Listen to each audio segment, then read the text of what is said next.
Morning বন্ধুরা, কেমন আছো? নিশ্চয়ই ভালো আছো। আমি খুব ভালো আছি। আবার চলে এসেছি তোমাদের কাছে নতুন একটা ভিডিও নিয়ে। তোমরা যে যেখান থেকে আমার ভিডিও দেখছো তোমাদেরকে অনেক ওয়েলকাম আমার চ্যানেলে। আমি এই ভিডিওগুলো অনেক দিন ছাড়াই দিচ্ছি। হয়তো তোমরা ভাবছো যে দার্জিলিং গেছি কবে আর ভিডিও দিচ্ছি তাও ছাড়া। প্রত্যেকটা ভিডিও পরপর দেওয়া হয়নি, তার জন্যে খুবই দুঃখিত। আসলে আমার একটু এডিটিংয়ের সমস্যা হচ্ছিল, তাই আমি ভিডিওগুলো দিতে পারিনি। তো এই জন্য দেখতেই পাচ্ছ আমি লাভাতে এসে কোথায় ছিলাম, কি খেলাম, কি করলাম, লাভার রুম সার্ভিস কিরকম সবটা তোমাদেরকে আজকে এই ভিডিওর মাধ্যমে দেখাবো। লাভায় যখন পৌঁছায় তখন প্রায় রাত্রির হয়ে গেছে, প্রায় 7:30। আর 7:30 শীতকাল মানে বুঝতেই পারছো। তো এই জন্য নেমেছি প্রতীক বলে যে হোটেলটা আছে সেইখানে। আর এই হোটেলেতে সব কিছু আছে, খাওয়ার দাওয়ার সব কিছু এখানেই পাওয়া যাবে। তো এই যে বাঙালি খাবার, বিশ্বস্ত প্রতিষ্ঠান লেখাই রয়েছে, সত্যিই তাই বিশ্বস্ত। দাদা ভাই এত ভালো কি বলবো। যিনি আমাদেরকে সার্ভিস দিয়েছেন ওনার একটা ছোট্ট বেবি আছে, উনি খুব সুন্দর। আর এইটা হচ্ছে রিসেপশনে একটা ছোট্ট অ্যাকোরিয়াম, দেখতে কি দারুণ। দুটো মাছ আছে, খুব সুন্দর।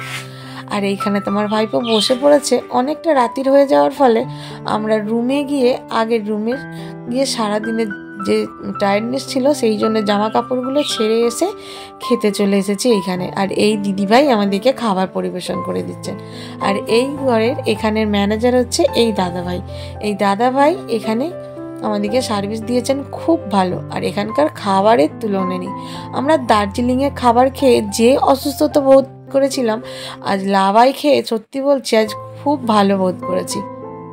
তো এই যে আলু ভাজা, একটা তরকারি, আমরা বলেছিলাম সব কিছু নর্মাল দিতে।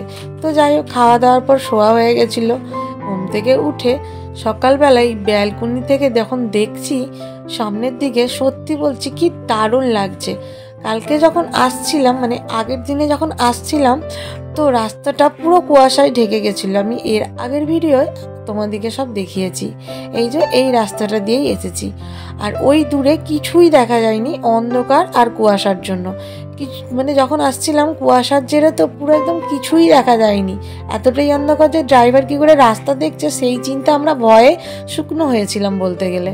কেননা পাহাড়ি রাস্তা, কিছু একটা হলেই তো বুঝতেই পারা যাচ্ছে কি হবে।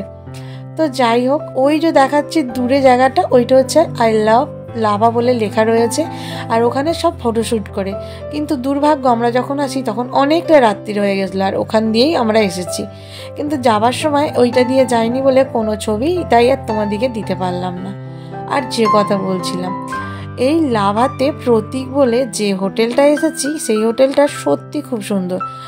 আর এইখানে আছে হোটেল দেব লাভা। এইখানে এই হোটেলটা কীরকম জানি না, তবে দূর থেকে দেখতে পেলাম তাই ছবিটা তুললাম।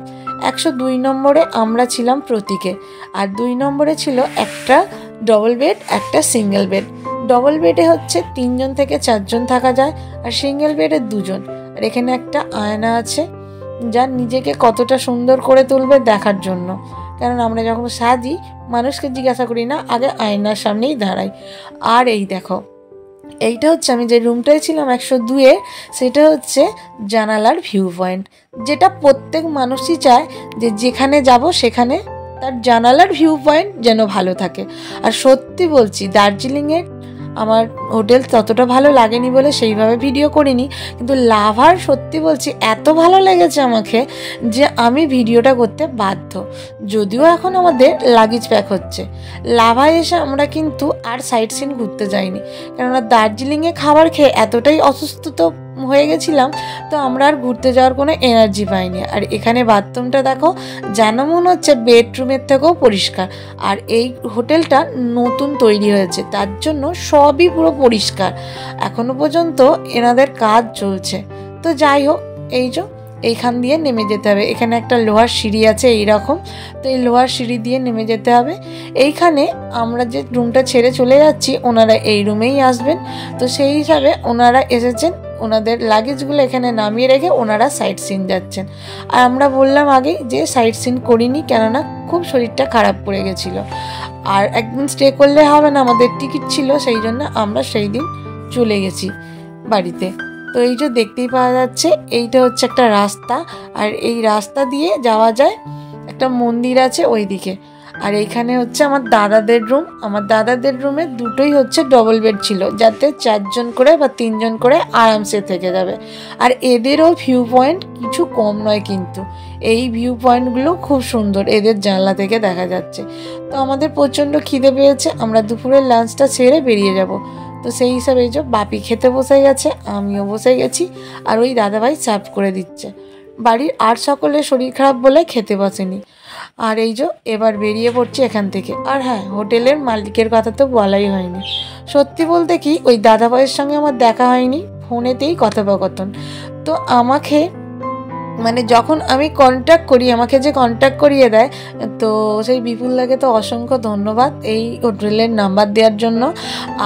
আর অনেক ধন্যবাদ এই হোটেলের মালিককে। আমার সঙ্গে দেখা হয়নি ঠিক কথা, কিন্তু এনার ব্যবহার ফোনেতে খুব সুন্দর, অতি সুন্দর যাকে বলে। তো যাই হোক, অসংখ্য ধন্যবাদ আপনাকে যে আপনার এত সুন্দর একখানা রুম আমাদেরকে দেওয়ার জন্য, যাতে আমরা খুব সুন্দরভাবে রাত্রিটা যাপন করেছিলাম। তো যাই হোক, এবার তো লাভা ছেড়ে বেরিয়ে যাচ্ছি। আর এই দৃশ্যটা দেখতে কি দারুণ লাগছে দেখুন, আমাকে তো খুব ভালো লাগছে। যে যা লাভায় আসবে, তো তাদের দিকে একটাই রিকোয়েস্ট করব, এইখানে এসে সাইট সিনগুলো ঘুরে যাও। আমি তো ঘুরতে পারিনি, তবে অবশ্যই চেষ্টা করব আবার একদিন এসে সাইট সিনগুলো আমি যেন করে যেতে পারি। তো যাই হোক, আজকের মতো ভিডিও এতটুকুই। ভালো থাকবে, সুস্থ থাকবে। পরবর্তী ভিডিও নিয়ে আবার আসছি, অন্যরকম অন্য কিছু। আমার ভিডিও শুধুমাত্র শখে, আমি বলবো না কাউকে যে ভালো না লাগলেও দেখো, অবশ্যই ভালো লাগলে দেখো। আর যদি ভালো লাগে আমার চ্যানেলটাকে, যদি নতুনত্ব কিছু মনে হয়, চ্যানেলটা সাবস্ক্রাইব করে দিয়ে যেও। আর ফেসবুক দিয়ে দেখলে চ্যানেলটা ফলো করে দিও। আর লাইক কমেন্ট করতে ভুলো না যদি ভালো লাগে। আর চলো, টাটা, ভালো থেকো, সুস্থ থাকো, এই কামনাই করি ঈশ্বরের কাছে। কথা বলতে বলতে নিউ জলপাইগুড়ি চলে এসেছি। টাটা।